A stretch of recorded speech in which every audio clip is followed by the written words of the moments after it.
Yo, Kyle Lowe here, and today I want to talk about the Canon 100 to 400 RF lens. And if you have kids that do outdoor sports, this is probably the best lens for you. Now, I bought this lens secondhand, and I've been using it for almost a year now, and it has come in quite clutch on all of my Canon cameras. I now have 4 Canon RF cameras, from the R to the R6 to the R5C to the C70. And honestly, these are the only 2 RF lenses I own.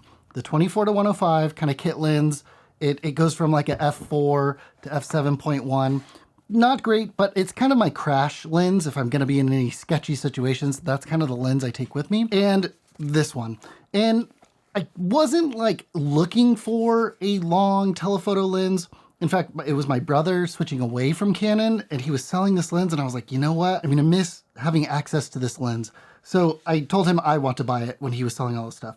And it's far from perfect. It telescopes as you zoom in. It like extends almost over 50% its length when you're at 100 mil, when you go up to 400 mil. Its aperture is f5.6 to 8, which is kind of slow and basically means you can only use it outside when the sun is out. But it is significantly more affordable compared to a bigger, more professional telephoto zoom like the Canon L series 70 to 200. This isn't even the RF series. It's so expensive and hard to justify money-wise that I still use my EF model with an adapter with my RF cameras. Now new, this lens is about $650, but you can find it used on eBay and very reputable used websites for under $600, which I think is an insane deal. It's pretty darn sharp. The autofocus is pretty dang fast, and I think it has a very pleasing image, even though it's an f8 at 400 millimeters. And honestly, I basically just set my aperture at f8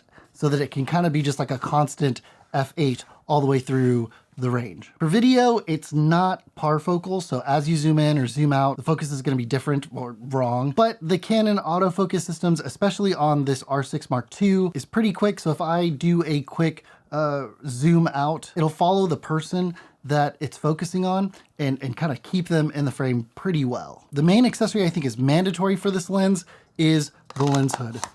This is not even the Canon one, but this is a third-party ET74B, and it's, you know, just a little bit extra protection if I'm setting it down, and it just kind of helps with lens flares and keeping those off my image. I technically have a UV filter on here. This was, I got this with the lens from my brother, but I think if I had just had the hood, I would be fine. But luckily he got a pretty high quality B+W UV filter, so it doesn't really affect my image too much. But all the footage from this football game and kickball game that I filmed was all on the R6 Mark II. Most of it is 60 frames per second, slowed down to 24 frames per second, and I think it looks pretty darn good. You know, in comparison, for buying a lens that is half the reach but double the cost, I think this is a great kit for someone who may have like an R10, R100, R50 for your family photos, and you're taking the kids to a football game, soccer game, baseball game, kickball game, softball game, maybe even some water polo. But any of these sports that happen outside during the day, this lens is gonna do a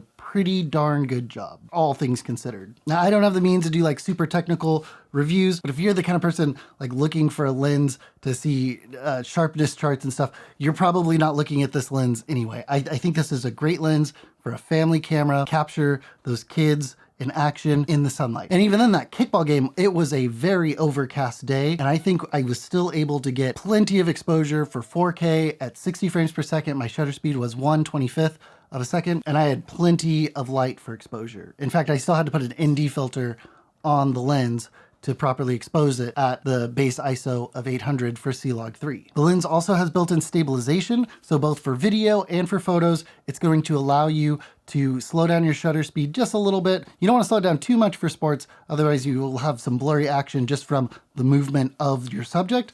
but for video as well, I was able to handhold the camera and get pretty stable shots of athletes from across the field. That's it. I think this lens is an amazing value, and if you already have a Canon RF camera and there are people in your life that do sports outside, this is gonna be a lens to put in your kit and take with you. I think it's an amazing value. I'll have links down in the doobly-doo. If you found this video helpful, give it a thumbs up. If you wanna see more, hit subscribe, and I will see you next time. Peace.